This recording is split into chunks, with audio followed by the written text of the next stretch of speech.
Hi everyone, আশা করছি তোমরা সকলে খুব ভালো আছো। আর আমিও মোটামুটি ভালোই আছি। আবার একটা নতুন মেকআপ লুক নিয়ে চলে এসেছি। যদি ভিডিওটা ভালো লাগে তাহলে কী করতে হবে, লাইক করতে হবে, সাবস্ক্রাইব করতে হবে, আর ছোট্ট একটা বেল আইকন আছে, ওটাকে হিট করতে একদম ভুলবে না। চলো বেশি বক না করে ভিডিওটা করি স্টার্ট। প্রথমে আমি একটুখানি লিপস্টিক লাগাচ্ছি, এরপর আমি একটা ভেস্টিং লাগিয়ে নিচ্ছি। ভালো করে ভেস্টিং লাগিয়ে নেওয়ার পর আমি এরপর প্রাইমার লাগাবো। এরপর আমি আইব্রোটা ভালো করে নেব। আইব্রো করার পর আমি কনসিলারটা লাগিয়ে ভালো করে ব্লেন্ড করে নেব। কনসিলারটাকে ভালো করে ব্লেন্ড করার পর আমি আই মেকআপ করব।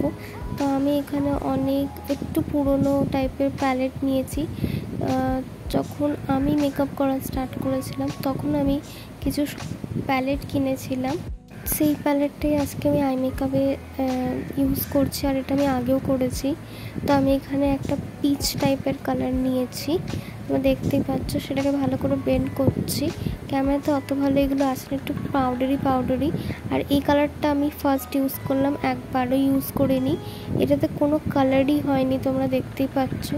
এরপর আমি ব্লাশ প্যালেট থেকে আমি পিঙ্ক কালারটা নিয়ে ভালো করে ব্লেন্ড করে নেব। এরপর আমি এখানে কাট ক্রিজ করবো, তাই জন্য আমি এখানে কনসিলার নিয়েছি।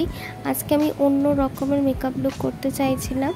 আর আমি এখানে আগেই বললাম আমি আরেকটা প্যালেট নিয়েছিলাম যেখানে সিমার ছিল, সেই সিমারের প্যালেট থেকেই আমি এই কালারটা পিক করেছি। এটা একটু না সবুজের ওপরে আর একটুখানি আকাশি টাইপেরও দেখতে লাগে এরকম। এরপর আমি কি করেছিলাম, এখানে একটা ভায়োলেট কালারের সিমার লাগিয়েছি। এরপর আমি এখানে হাইলাইটার লাগিয়ে নিচ্ছি, দেখতেই পাচ্ছ। এরপর আমি এখানে কাজল লাগাচ্ছি, যেটা দিয়ে আমি আইব্রো করলাম। এরপর আমি ওই সেমটাই দিয়ে লাইনার ড্র করে নেব। এরপর আমি কী করছি, কনসিলারটাকে ভালো করে ব্লেন্ড করে নেব। ব্লেন্ড করার পর আমি এখানে বেকিং করে নিয়েছি। আজকে আমি ব্লাশ লাগাচ্ছি, কন্ট্যুর বা বনজার করছি না, শুধু নাকটাকে একটুখানি বনজারিং করে নিচ্ছি। এরপর আমি হাইলাইটার লাগাচ্ছি, লাস্টে আমি লিপস্টিক লাগাচ্ছি।